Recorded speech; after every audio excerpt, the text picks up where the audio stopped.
इस वीडियो में हम श्राद्ध के बारे में देख लेते हैं। श्राद्ध जो पितरों के लिए किया जाता है, और पितृ कौन होते हैं ये आप लोगों को भली भांति मालूम है। और जो है लोग श्राद्ध कैसे करना है और कब करना है ये भी लोग जानते हैं, क्योंकि आप लोग काफ़ी टाइम से जो है एस्ट्रोलॉजिकल गाइडेंस सजेशंस ये सब देखते हुए आ रहे हैं। और कुछ लोग जो है एस्ट्रोलॉजिकल प्रैक्टिस भी कर रहे हैं, और कुछ लोगों को एस्ट्रोलॉजी की नॉलेज भी है।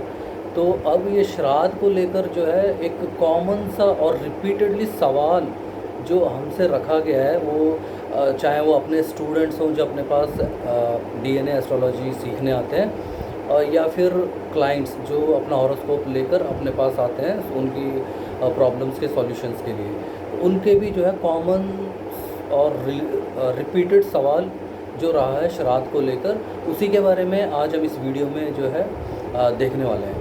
तो देखिए, श्राद्ध जो है सबका जो है मीडियम मोड जो होता है, मतलब माध्यम जो कहते हैं, वो कैसे अपने पितरों को श्राद्ध देते हैं। सबका अपना अपना जो है रिचुअल है, अपनी अपनी परंपरा है, उसके अकॉर्डिंग वो श्राद्ध देते हैं। ठीक है, तो इसमें तो कोई कन्फ्यूज़न नहीं है। मगर अब सवाल क्या है? सवाल ये है, क्लाइंट अपने पास आते हैं और क्या पूछते हैं, हम जो है हर साल हमारे पितरों को श्राद्ध देते हैं, हम भूलते नहीं हैं। श्राद्ध में जो है उनके लिए जो भी पिंडदान वगैरह है वो हम करते हैं, प्रॉपरली फॉलो करते हैं। मगर फिर भी जो है हमारे जो है जनरेशन में वृद्धि नहीं हो रही है, हमारी जो फैमिली है वो डेवलप नहीं हो रही है। तो ये सारा इशू हमें क्यों हो रहा है, ऐसा इनका सवाल है। तो यही कॉमन सा सवाल जो है स्टूडेंट्स ने भी रखा, जो कंटिन्यूसली एवरी ईयर हर साल बिना भूले अपने पितरों को श्राद्ध देते हैं। वो लोग भी उनकी परेशान होने का क्या कारण है? वो क्यों परेशान है? उनको क्यों उनके पितरों का आशीर्वाद नहीं है? तो ये सवाल उनका रहा है। अब इस सवाल का जो है हम जवाब देने से पहले कुलदेव से रिलेटेड भी ये कॉमन सवाल लोग रखते हैं। सेम सवाल है, कुलदेव की वो हर साल पूजा करते हैं, विदाउट फेलिंग हर साल पूजा करते हैं वो, ठीक है, और उनकी परंपरा के अकॉर्डिंग वो अपने कुलदेव की पूजा करते हैं, मगर फिर भी जो है परेशान रहते हैं। अभी हम जो है एक फैमिली ऐसे ले लेते हैं जो सिर्फ पितरों को पूजती है, कुलदेव नहीं पूजती है। और एक फैमिली है जो पितरों को भी पूजती है, कुलदेव को भी पूजती है। अब देखिए, ये तो आपको ही समझ में आ रहा होगा, जो पहली वाली फैमिली है उनकी परेशानी का कारण जो है कुलदेव हो सकते हैं, क्योंकि वो कुलदेव को नहीं पूज रहे हैं। इन दोनों को हर साल बिना भूले पूजना, जो भी आपकी परंपरा के अकॉर्डिंग आप जो फॉलो करते हैं उसके अकॉर्डिंग उनकी पूजा वगैरह आपको कर देनी चाहिए, ठीक है, क्योंकि वो भी जो है आपके कुल से जुड़े हुए हैं। तो आपके कुल की रक्षा करना ही उनका काम है, और उनके पास आपके कुल को बचाने की पूरी पावर है। अगर आपको उन पावर का यूटिलाइज़ ही नहीं करना है तो आप उन्हें इग्नोर कीजिए।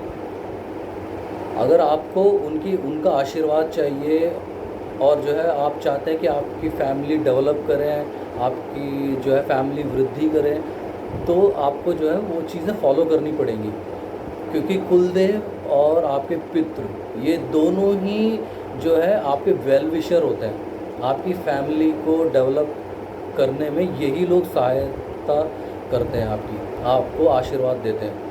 इनके आशीर्वाद के बिना, इनके परमिशन के बिना जो है आप किसी भी मंदिर चले जाइए, कितने भी बड़े मंदिर में चले जाइए, हिमालय में चले जाइए, आपको जो है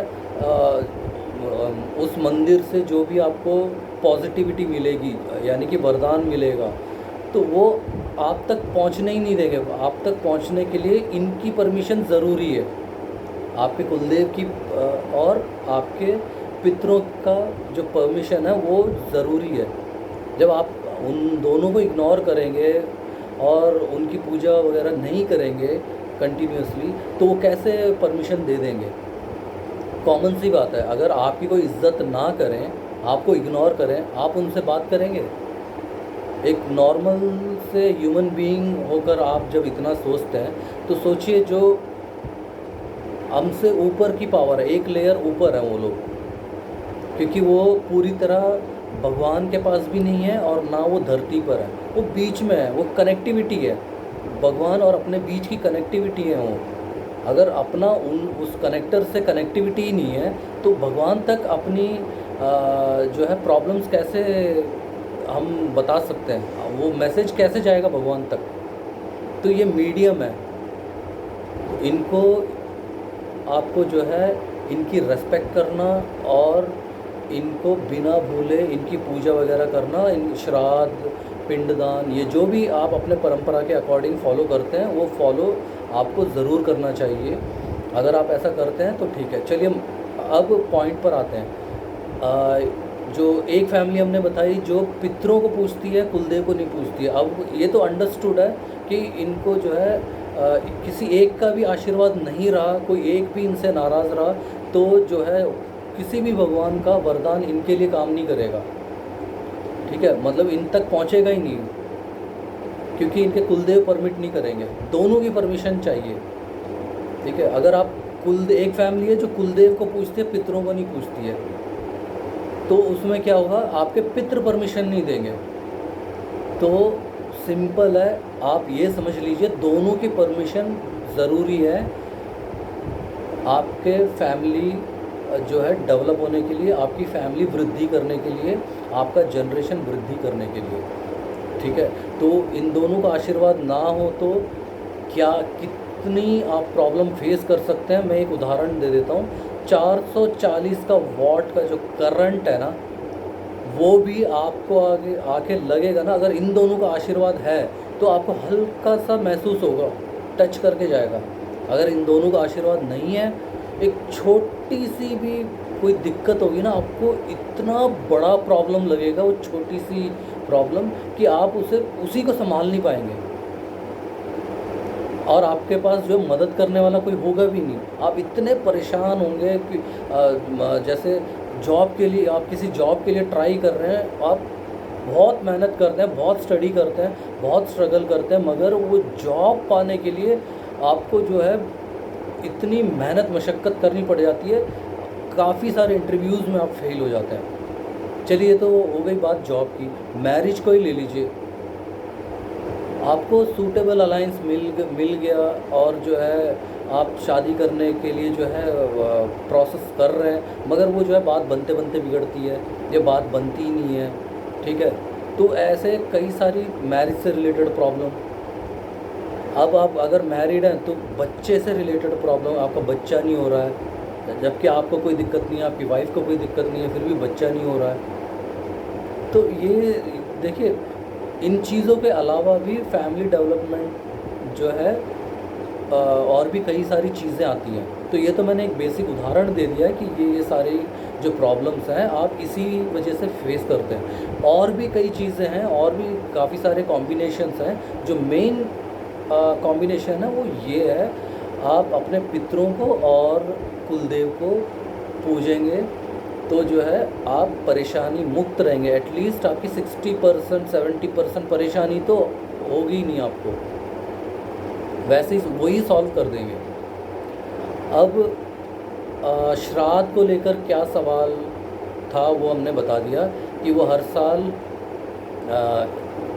अपने पितरों को श्राद्ध पिंडदान वगैरह जो भी वो कर देते हैं, और अपने कुलदेव को वो हर साल उनकी परंपरा के अकॉर्डिंग जो भी पूजा वगैरह है वो भी कर देते हैं। मगर ये दोनों फॉलो करने के बाद भी वो प्रॉब्लम में रहते हैं, बहुत परेशानी झेलते हैं, ऐसी परेशानी झेलते हैं जो इन दोनों को इग्नोर करती है फैमिली से, उन्हीं की जैसी प्रॉब्लम ये भी फेस करते हैं। अब इसका क्या आंसर है, अब उस पर हम गौर करते हैं। तो आप सही से गौर कीजिए। देखिए, आपके कुलदेव आप पूज तो रहे हैं, मगर आपको हो सकता है ना कि जो जिस कुलदेव को आप कुलदेव समझ के पूज रहे हो वो आपके कुलदेव ही ना हो, या आपकी कुलदेव ही ना हो। ये हो गया पॉइंट नंबर 1। अब पॉइंट नंबर 2 आपके 2-3 कुलदेव रहे होंगे, जिसमें से 2 कुलदेव छूट गए हैं, आप एक की पूजा कर रहे हैं, या 2 की पूजा कर रहे हैं, एक को छोड़ दिया आपने, तो वो भी कुलदेव दोष में ही आएगा। एक की भी कमी रह गई तो वो कमी में ही आएगी। तो और ये दूसरा पॉइंट हो गया। अब तीसरे पॉइंट पे देख लेते हैं। आपके जो कुलदेव हैं वो किसी और प्लेस से माइग्रेट किया है, मतलब आपके लोगों ने उस कुलदेव को वहाँ से लेके जो है दूसरी जगह माइग्रेट किया है। ये तीसरा नंबर है। देखिए, एक कुलदेव जो है कब कुलदेव होते हैं, जब 7 जनरेशन उन्हें पूज लेती है, किसी भगवान को पूज लेती है, तो वो बाय डिफ़ॉल्ट उनके कुलदेव हो जाते हैं। एक फैमिली जो 7 जनरेशन से 7 जनरेशन तक उसी सेम भगवान को पूज रही है, ठीक है, वो कुलदेव में आ जाते हैं, तो वो आपके कुलदेव कहलाए जाएंगे। तो ये तो होगी कुलदेव की बात, ठीक है। अब आपको समझ में आ गया होगा कि आप कुलदेव की पूजा तो कर रहे हैं, मगर कहाँ लैकिंग कर रहे हैं। अब आप जो है इस वीडियो को देखने के बाद ये आप आइडेंटिफाई कीजिए। ये अब आपके हाथ में है, आपके कुलदेव को एग्जैक्ट पहचानना और वो क्या कमी है उसे फिक्स करना। अब ये तो हो गई कुलदेव की बात। अब श्राद्ध वाली बात पे आते हैं। लोग बोलते हैं, जैसे अपने पास सवाल आया स्टूडेंट्स का भी, क्लाइंट्स का भी, कि जो है श्राद्ध वो प्रॉपरली करते हैं, हर साल करते हैं, पंडित वगैरह को रखकर करते हैं, पिंडदान वगैरह करते हैं, मगर वो बहुत दिक्कतों में हैं और बहुत परेशानियां झेल रहे हैं। चलिए अब इसका आंसर गौर करते हैं, तो प्लीज़ गौर कीजिए। श्राद्ध देखिए हम किसके लिए करते हैं, जैसे आप अपने पापा के लिए, या उनके भाई हैं उनके लिए, या अपने दादा के लिए, ठीक है। अगर देखिए श्राद्ध भी जो है 2 टाइप का लोग करते हैं। एक जो है अपने पापा की साइड के जो पितर हैं उन्हें फॉलो करते हैं, और एक कम्युनिटी है, कुछ कम्युनिटियाँ ऐसी हैं जो मम्मी की साइड की जो है पितरों को फॉलो करते हैं, या फिर जो है दोनों को करते हैं, पापा की साइड भी मम्मी की साइड भी। तो देखिए ये पुण्य का ही काम है श्राद्ध जो है। अगर आप दोनों के लिए ही कर रहे हैं, पापा की साइड वालों के लिए भी, मम्मी की साइड वालों के लिए भी, वो अच्छी बात है, ठीक है। तो अब श्राद्ध में क्या क्या छूट, आप श्राद्ध तो देते हैं मगर फिर भी आप परेशान रहते हैं। तो अब इसका एक एक करके पॉइंट हम देख लेते हैं। तो पहला पॉइंट क्या है, जैसे देखिए आपके पापा हैं, उनके साथ 2 भाई, 3 भाई, 4 भाई रहे होंगे, ठीक है। कोई पैदा होने के बाद एक्सपायर कर गया होगा, ठीक है। अब पैदा होते ही जो एक्सपायर कर गया, अब वो तो काउंट में ही आ गया ना, या तो आपके पापा उनके बाद जन्मे या उनसे पहले जन्मे। तो टोटल बच्चे अगर काउंट करें तो उतने रहे होंगे ना। 4 बच्चे थे तो उसमें सब 3 हैं। जो चौथा है जो बचपन में एक्सपायर कर गया है, उसकी तो शादी नहीं हुई, और शादी होती तो उनका बेटा वो श्राद्ध करता, मगर बेटा है नहीं श्राद्ध करने के लिए। तो अब फ़र्ज़ किसका बनता है उनको श्राद्ध देने का। चलिए पापा के भाई को छोड़िए, बहन भी हो, वो भी बिफोर मैरिज एक्सपायर कर रही है, तो उसके लिए श्राद्ध कौन देगा, ठीक है। तो लोग यहाँ पर जो है लैग कर जाते हैं, उन लोगों को काउंटिंग में ही नहीं लेते हैं, उन लोगों को याद ही नहीं करते हैं। तो उन लोगों के लिए भी श्राद्ध देना आपका फ़र्ज़ बनता है। अगर आप उनके लिए श्राद्ध नहीं देते हैं तो वो सेम प्रॉब्लम आप फेस करेंगे जो लोग अपने पितरों को इग्नोर करते हैं, वही प्रॉब्लम आप फेस करेंगे। क्योंकि यहाँ तो आप एक को भी छोड़ रहे हैं तो कमी हो रही है ना, वहाँ कमी नहीं होनी चाहिए वहाँ पे। तो आप श्राद्ध कैसे फॉलो करते हैं, कैसे जो है पिंडदान वगैरह करते हैं, वो आपका अपना जो है मर्ज़ी है।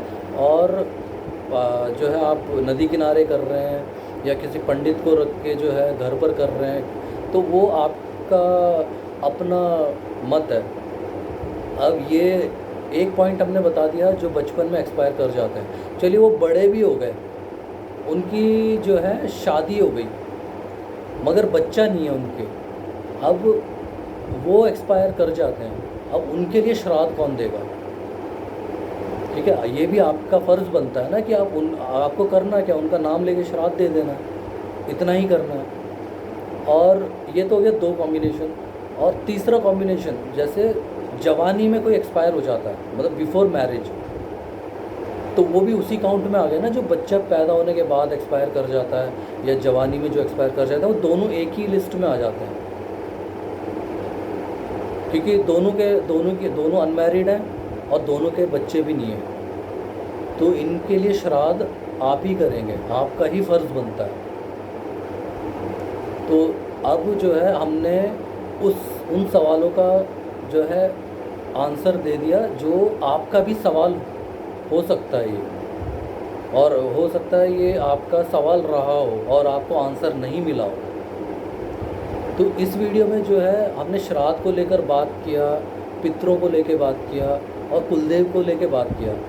तो ये जो नॉर्मल एस्ट्रोलॉजी है उसमें काफ़ी कॉम्बिनेशन देखी जाती है कि आपको पितृदोष वो कैसे आइडेंटिफाई करते हैं, कुलदेव दोष कैसे आइडेंटिफाई करते हैं। मगर डीएनए का अलग कॉन्सेप्ट है नॉर्मल एस्ट्रोलॉजी से। तो हम जो है इस चैनल में पूरा डीएनए एस्ट्रोलॉजी से रिलेटेड ही बात कर रहे हैं। डीएनए एस्ट्रोलॉजी का ही पैटर्न देख रहे हैं, उसी का फॉर्मूला देख रहे हैं और उसी का कॉम्बिनेशन देख रहे हैं, उसी के अकॉर्डिंग जो है हम बात कर रहे हैं और जो है जनरल इन्फॉर्मेशन अवेयरनेस हम क्रिएट कर रहे हैं। तो अब हम डीएनए के अकॉर्डिंग कैसे देखते हैं ये राहु दोष या पितृदोष। देखिए, राहु का डीएनए कर्मा रजिस्ट्री 3 स्टार्स को है। कर्मा रजिस्ट्री की ऑलरेडी हमने वीडियो अपलोड की हुई है, अगर आपने नहीं देखी है तो वो जाके देखिए, तो आपको कर्मा रजिस्ट्री समझने में ईजी रहेगा। और अब कर्मा रजिस्ट्री के हमने वीडियो डाली है और मूल त्रिकोण वीडियो भी डाला है हमने, क्योंकि हम इसमें मूल त्रिकोण और कर्मा रजिस्ट्री की बात करने वाले हैं।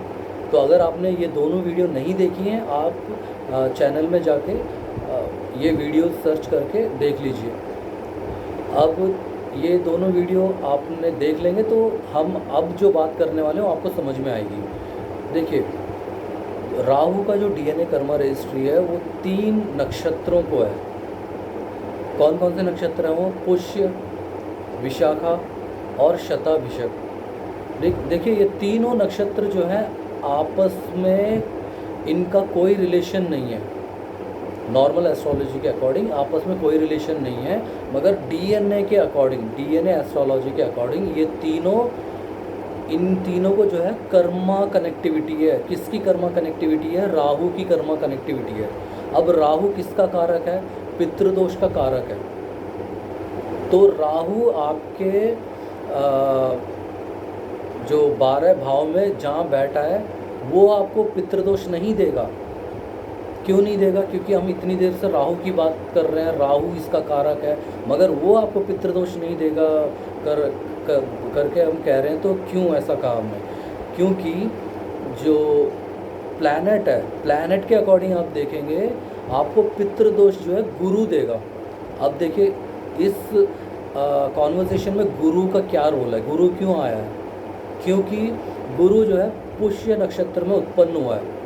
तो ये जो कर्मा रजिस्ट्री का जो कॉम्बिनेशन है, हमने कर्मा रजिस्ट्री ऑलरेडी एक्सप्लेन किया हुआ है और मूल त्रिकोण भी एक्सप्लेन किया हुआ है, क्योंकि आगे हम उसी के बारे में बात करेंगे। तो डीएनए के कर्मा रजिस्ट्री के अकॉर्डिंग पुष्य नक्षत्र में गुरु उत्पन्न हुए हैं, तो गुरु को राहु का डीएनए कर्मा रजिस्ट्री कनेक्ट हो गया है। अब ये गुरु आपके 12 हाउस में से जिस भाव में, आपके लग्न से जिस भाव में बैठेंगे, तो उस भाव का जो रिलेशन है उनको पितृदोष ज़रूर होगा। और ये एक और कनेक्टिविटी भी बताता है, वो क्या?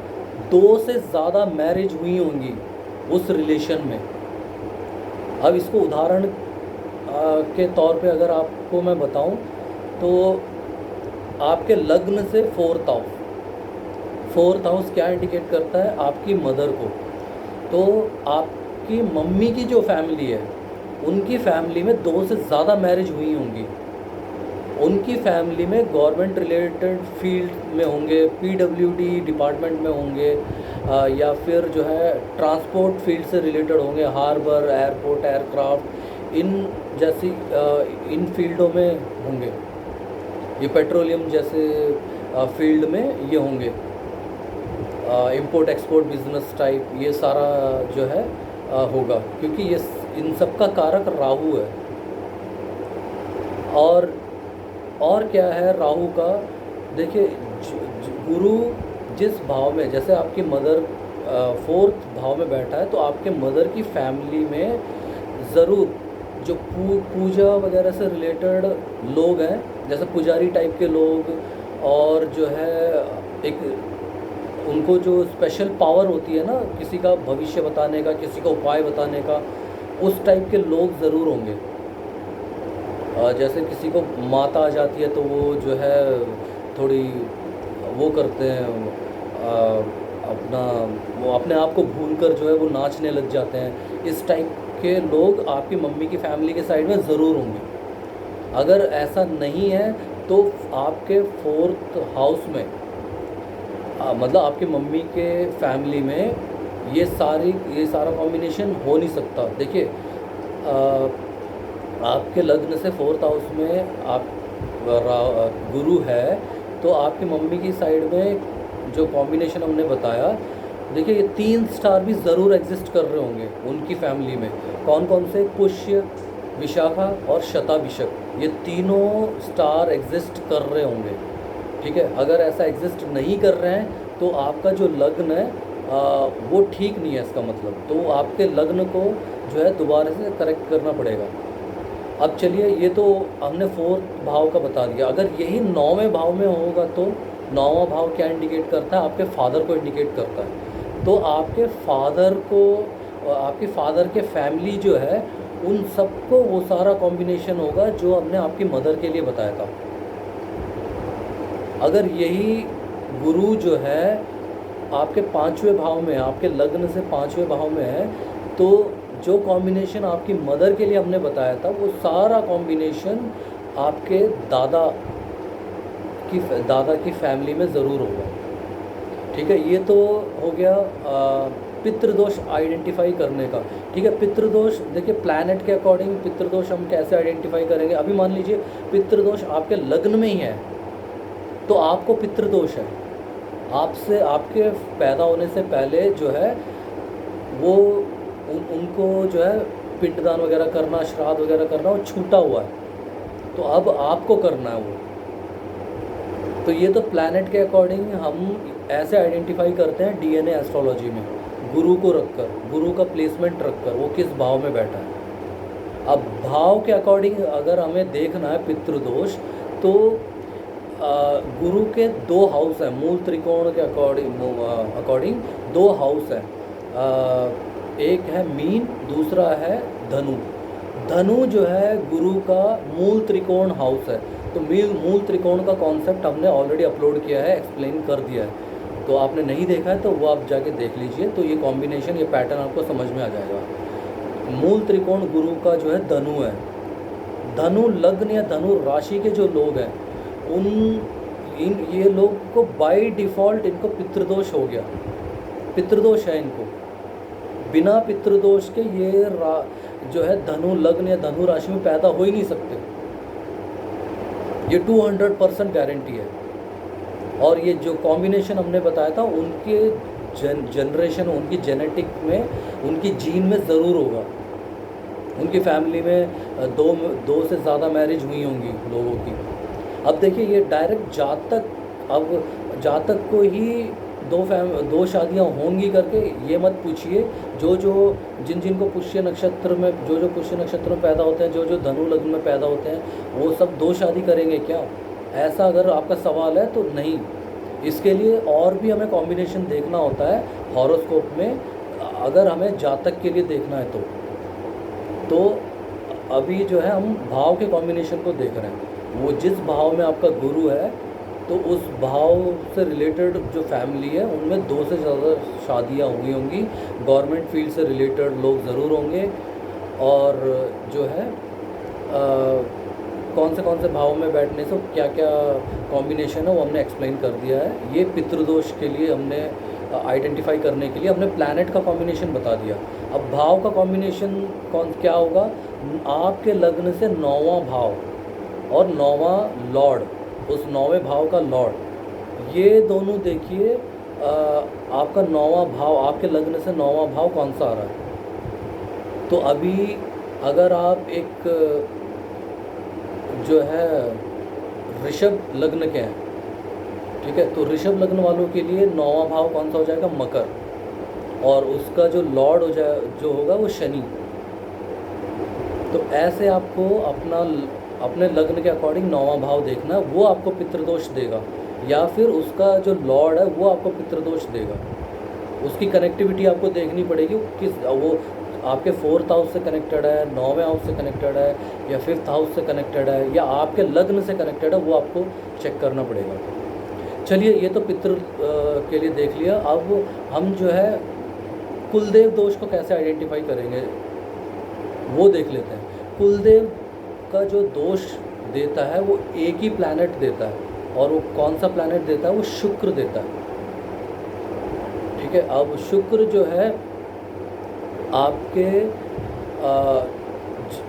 12 भाव में से, आपके लग्न में से जिस भाव में बैठा है, उस भाव का जो रिलेशन है उनको कुलदेव का जो दोष है, श्राप है, वो इंडिकेट करता रहेगा। जैसे कि एग्जांपल ले लीजिए, आपके लग्न से 4th भाव आपकी मदर है, मदर को इंडिकेट करता है 4th भाव, वहाँ पर अगर शुक्र बैठा है तो आपकी मम्मी की फैमिली को कुलदेव का दोष, कुलदेव का श्राप है, ठीक है।